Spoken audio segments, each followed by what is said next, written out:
hearty welcome to Grandma's Wealth Wisdom with your hospitable hosts, Brandon and Amanda Neely. This is the only podcast for strategies to grow your wealth simply and sustainably, like Grandma used to. Without further ado, here are your hosts.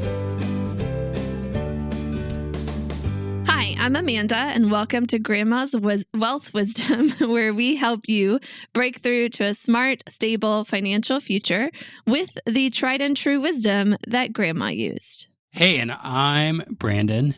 Welcome to a new decade. We are now officially in 2020. This is like crazy. We're now in we're in a new decade. This is, I don't know, it's just mind-blowing.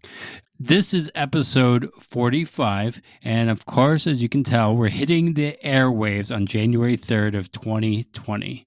And we're kicking off this year with an episode about one of Grandma's favorite things to talk about, debt. Or maybe I should say this year and this decade, and maybe thinking differently about how we think about debt. Why are we talking about debt now anyway? We just went through the Christmas season and all that. And here's a reason. Because a lot of people are facing the music and deciding to deal with debt now that Christmas is over, whether it be from the holidays that we just went through or from many years past, from the college to cars to old bad decisions that we made financially. I want you to put that in the past, put that into last decade, and now think in a new way about how to deal with debt. Now, debt might be the true ghost of Christmas past. Debt might be that scary ghost of Christmas past, and I want you to leave that there in the past. Now, we've talked about debt before on this podcast. We encourage you to go back and listen to episode 35, where we interviewed Tim Austin, and he talked about the 8 lessons from Grandma's generation. That was part 2 of our interview with him. So look for the one titled 8 Lessons from Grandma's Generation, episode 35, that aired in August 2019.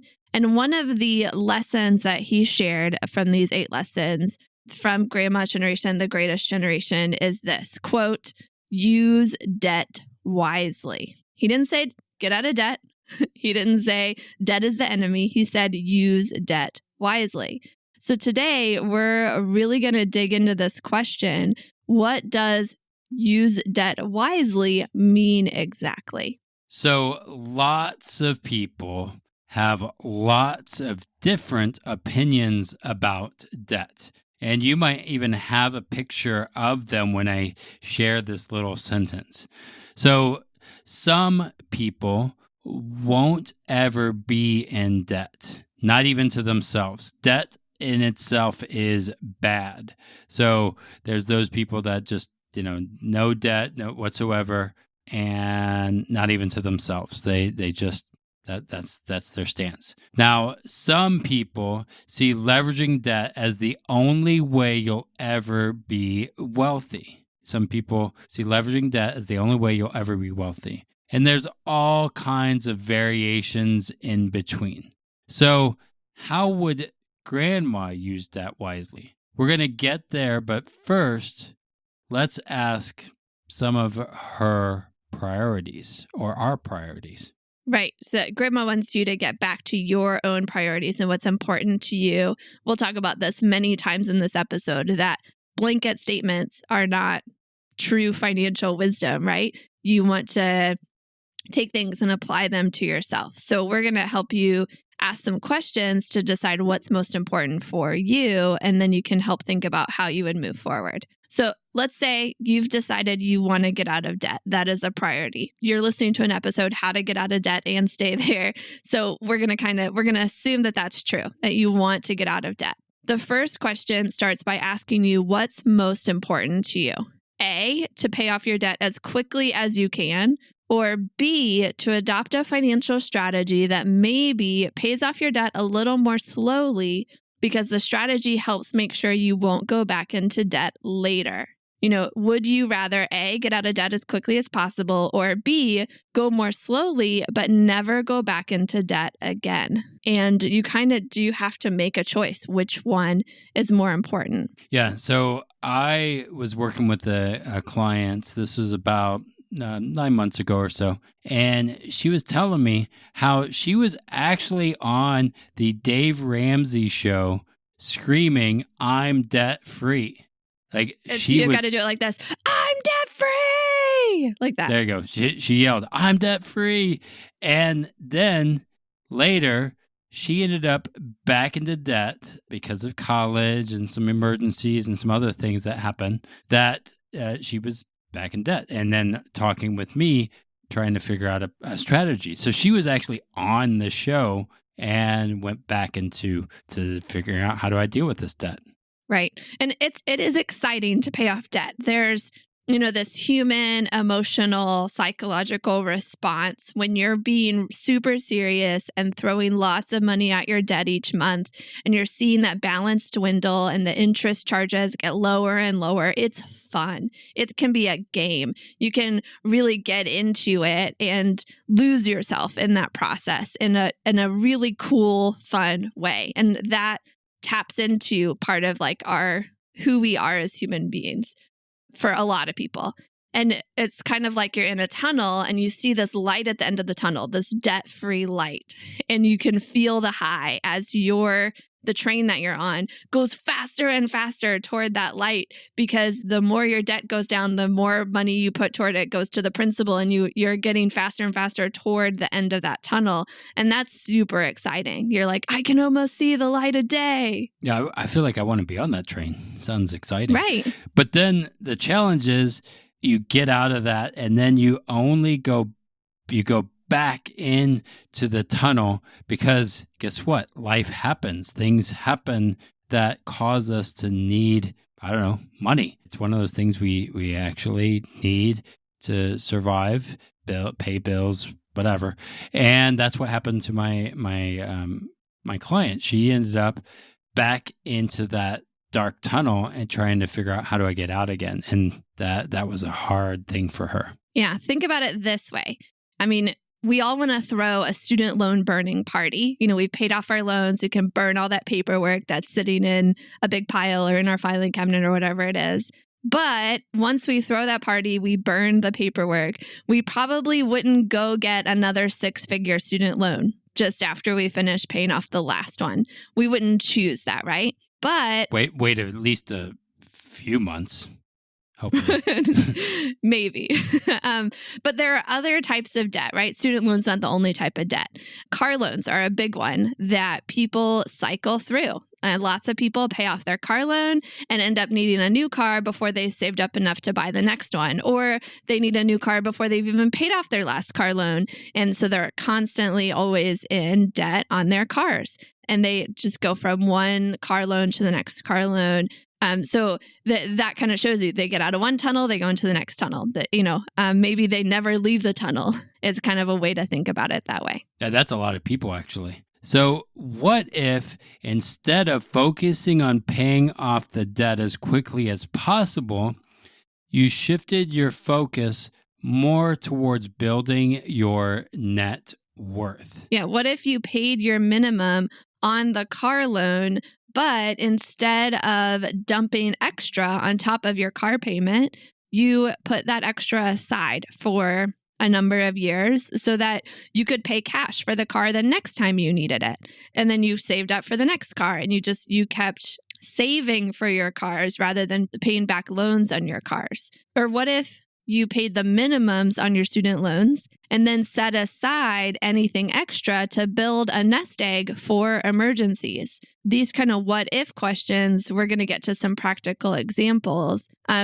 But we talked about the student loan burning party. When you're thinking this way about your net worth, something else happens. Yeah, we possibly could have my net worth just reached an all-time high party. That would be awesome. Whenever we reach a certain number, then we go to the next one. But if your net worth keeps growing, you're going to have a party almost every day, it sounds like. Yeah. And if we did this kind of thing where we, through my net worth, just reached an all-time high party, grandma revolutionaries everywhere would seriously be partying every day. So this brings us to the importance of an emergency fund and having strategic financial strategies like budgeting your true expenses. Yeah, so this is where we get to the practical examples. So both of these examples are going to use Joe and Alex. Grandma always said, eat your vegetables. She loved making home-cooked meals with healthy food and from-scratch desserts. Would you create a diet of fast food or cookie-cutter financial products that made you fat and bloated with fees? Or would you like wholesome, time-honored wealth strategies served with balance and trust? Get started with your healthy money planning by downloading Wholesome Wealth Recipes. Your Moolah cookbook is waiting for you at grandmaswealth.com. Joe and Alex are very much the same. Joe and Alex both have $10,000 in debt. Also, Joe and Alex are going to have a family emergency in 6 months, but of course, they don't know it yet. We know it because we're telling the story, but it's happening. And they each have an extra $400 per month. Yeah, I have a question just before that. Yeah. If you knew an emergency was coming in the future, knowing like, hey, there's going to be an emergency coming, would you do something different with your money knowing 6 months from now I'm going to have an emergency? Like, we don't know that, but would you would you do something different? That's an interesting question. We should maybe do an episode about that. Okay, but here's Joe and Alex. So Joe takes the strategy of paying off debt as quickly as possible. So she throws that extra $400 a month directly toward the debt, above and beyond any minimums that she's paying.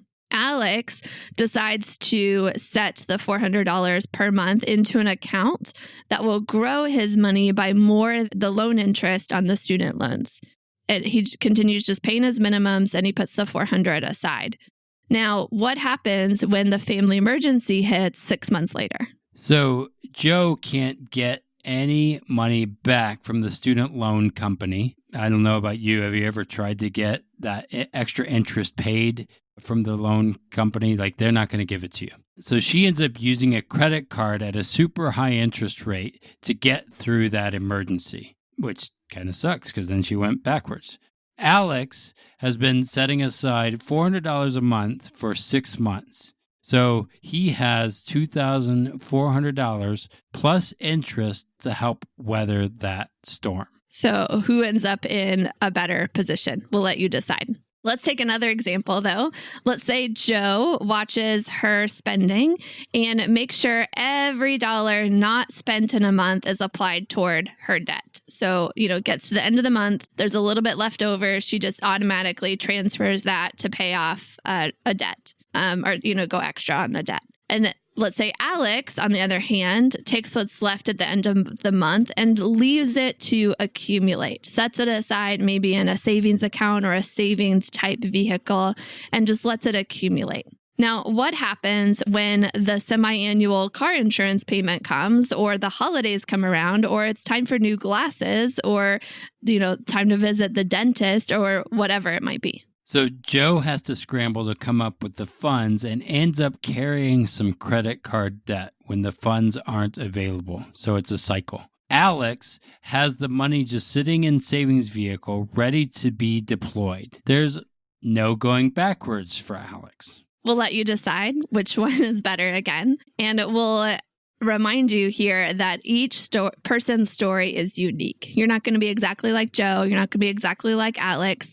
You might not even be like the average American, or maybe you are. The average American has to send off over 30% of their income as debt repayments each month. It's like you get your paycheck and a third of it is gone to paying off debt.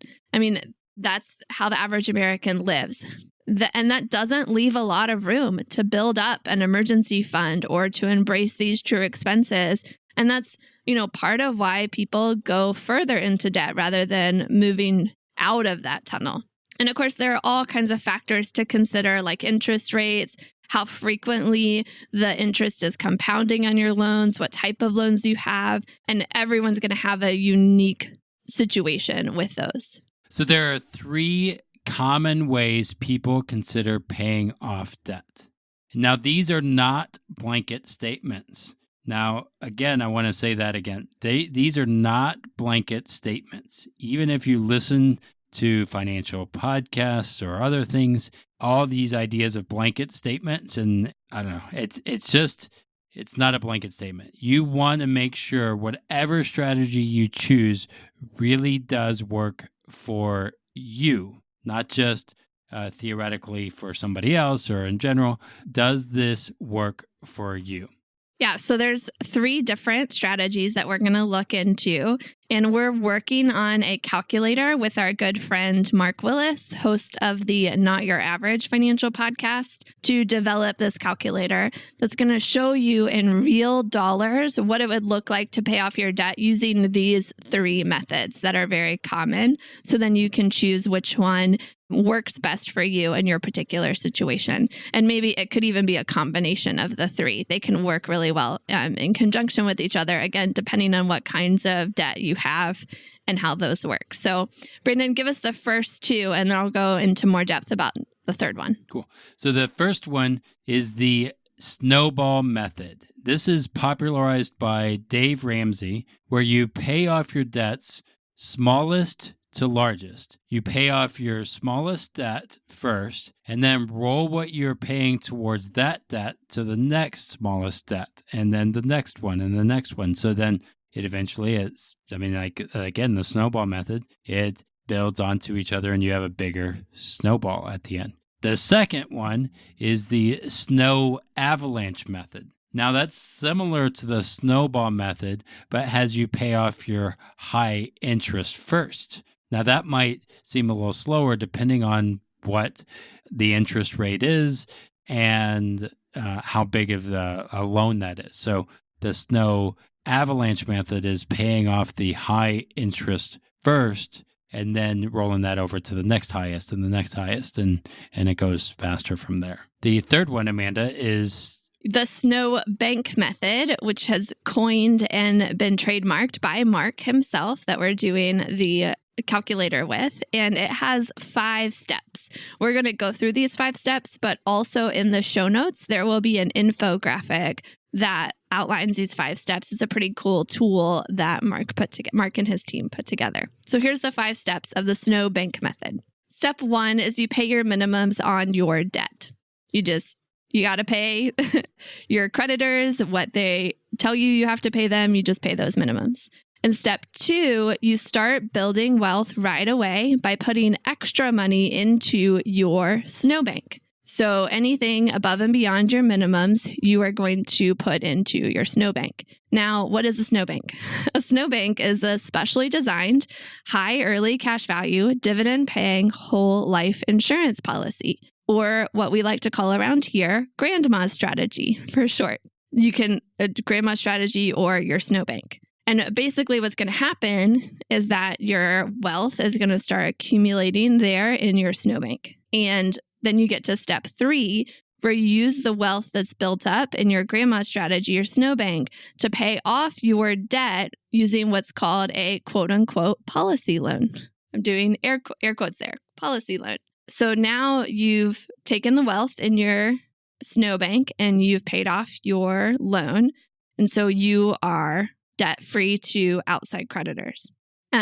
But you have this policy loan. You've used some of your wealth. And that's where step 4 comes into play. This is going to sound too good to be true, but it's true. Your wealth, that cash that you use to pay off your loans, they continue to grow inside grandma's policy as if you never used it, as if you never touched it.